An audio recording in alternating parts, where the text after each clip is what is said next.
तो गाइस चलिए आज देखते हैं कि किसके लिए कौन सा इन्वेस्टमेंट प्लान बेटर है। अब किसके लिए कौन सा इन्वेस्टमेंट प्लान बेटर है, ये कैसे चूज करना है, ये सबसे बड़ी प्रॉब्लम है।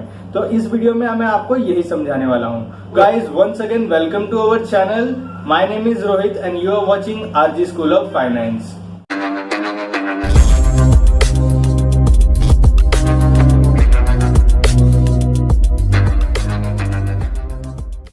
तो गाइस एक इन्वेस्टमेंट हमेशा डिपेंड करता है रिस्क पे। आप जितना रिस्क लेना चाहते हो उतना आप रिटर्न एक्सपेक्ट कर सकते हो। तो इन शॉर्ट में बोलूं तो अगर आपको हाई रिस्क चाहिए तो हाई रिटर्न मिलेगा, और हाई रिटर्न चाहिए तो हाई रिस्क तो लेना ही पड़ेगा। तो इन्वेस्टमेंट हमेशा डिपेंड करता है आपके रिस्क टेकिंग स्ट्रेटेजी पे कि आप कितना रिस्क लेना चाहते हो। अगर आपको हाई रिस्क चाहिए तो stock market is the best option to invest. अगर आपको एकदम ही लो रिस्क चाहिए तो FD is the better option. But आपको एक मिडिल रिस्क का मैं फॉर्मूला बताता हूं, जहां आपको ना ज्यादा रिस्क लेने की जरूरत है और ना ज्यादा आपके कैपिटल को खतरा होगा। तो ये बेटर ऑप्शन है जो स्टॉक मार्केट भी नहीं है, एफडी भी नहीं है, ये बीच में आता है, ये है म्यूचुअल फंड। अब म्यूचुअल फंड में होता क्या है, यहाँ पे एक प्रोफेशनल आपके फंड्स को मैनेज कर रहा है। अब प्रोफेशनल मैनेजमेंट की वजह से क्या होता है कि एक ऐसा आदमी आपके फंड्स को मैनेज कर रहा है जो कि उस फील्ड में बहुत सालों से है, या फिर उसे उस फील्ड की प्रॉपर नॉलेज है, या कहें कि इन शॉर्ट हमसे तो ज्यादा है। तो आपको क्या लगता है आपके पैसों को वो आदमी ज्यादा अच्छे से मैनेज कर पाएगा जो 7 साल 10 साल 15 साल की एक्सपीरियंस रखता है, या आप खुद जो अभी एक नए इन्वेस्टर हो? तो मैं तो सबको यही सजेस्ट करता हूं कि इन द बिगिनिंग जब आप स्टार्ट कर रहे हो आप स्टॉक मार्केट से बहुत दूर रहो, क्योंकि यहाँ पे वॉलेटिलिटी बहुत ज्यादा रहती है, रिस्क बहुत ज्यादा रहता है। हाँ, रिटर्न्स भी बहुत ज्यादा रहता है, बट जब तक आप सीख नहीं जाते तब तक आप स्टॉक मार्केट से थोड़ा दूर रहो, और तब तक म्यूचुअल फंड आपके लिए एक बेटर इन्वेस्टमेंट प्लान है। एक्चुअली देखा जाए तो जिन लोगों को भी फाइनेंस और इन्वेस्टमेंट में कोई इंटरेस्ट नहीं है, पर उनको उनके पैसों को काम पे लगाना है, मतलब हर साल कुछ ना कुछ ग्रोथ लानी है उनमें, तो mutual fund is the best option you can go with. अब म्यूचुअल फंड्स के कुछ फायदे देख लेते हैं। म्यूचुअल फंड का फायदा यह है, जैसे आपने कोई शेयर खरीदा, आप उस शेयर को देखते हो, वॉच करते हो, कोई अचानक से न्यूज आ गई, अचानक से शेयर 15% गिर गया, 20% उड़ गया, ऐसे होते रहता है। अब म्यूचुअल फंड में क्या होता है ना, म्यूचुअल फंड किसी एक स्टॉक को नहीं रखता अपने होल्डिंग्स में, इसमें नंबर ऑफ स्टॉक्स रहते हैं जो डिपेंड करते हैं वो कौन से सेक्टर का म्यूचुअल फंड है, क्योंकि म्यूचुअल फंड भी सेक्टरली खुद को डिवाइड करके रखा है। जैसे अगर आप किसी टेक्नोलॉजी बेस्ड म्यूचुअल फंड में इन्वेस्ट कर रहे हो तो उसके होल्डिंग्स में सारी कंपनीज जो होंगी वो आईटी कंपनी और टेक्नोलॉजी से रिलेटेड कंपनीज होंगी।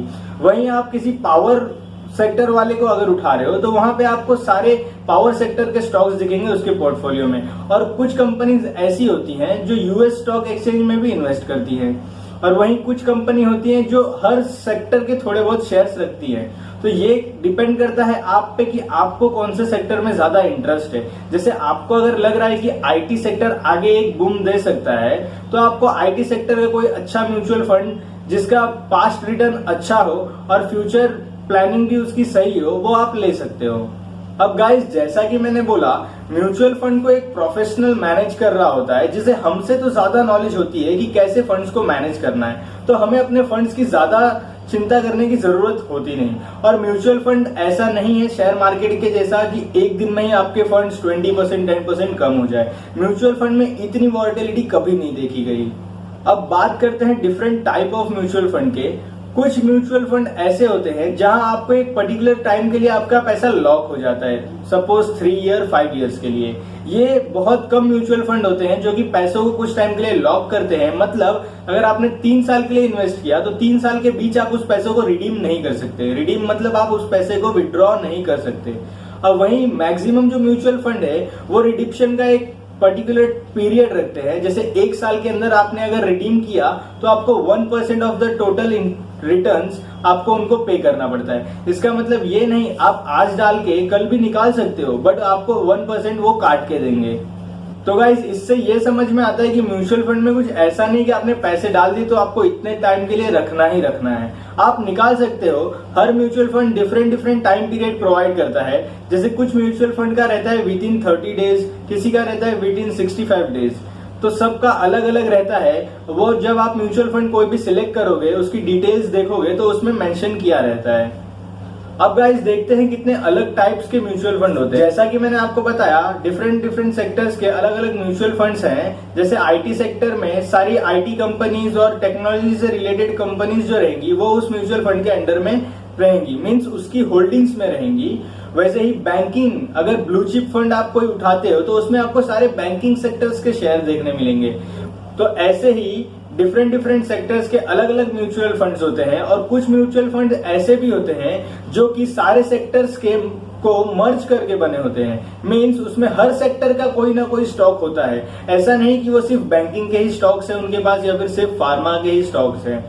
तो गाइस मैं रिस्क फ्री तो नहीं कह सकता, बट आपको अगर कम रिस्क में एक अच्छा रिटर्न चाहिए तो mutual fund is the best option, क्योंकि इसमें आपके फंड्स को एक प्रोफेशनल मैनेज कर रहा है। आपको अपने फंड्स की ज्यादा चिंता करने की और रोज रोज आपके जैसे शेयर मार्केट में होता है शेयर्स को देखने की जरूरत नहीं है। तो you can go with mutual fund. But guys एक और बार छोटा सा disclaimer, invest on your own risk, this is not an advisory video. ऐसे ही और वीडियोस देखने के लिए आरजी स्कूल ऑफ फाइनेंस को सब्सक्राइब कीजिए और हमारे साथ जुड़े रहिए। वीडियो आपको अगर अच्छी लगी हो तो इसे शेयर कीजिए। मिलते हैं अगले वीडियो में।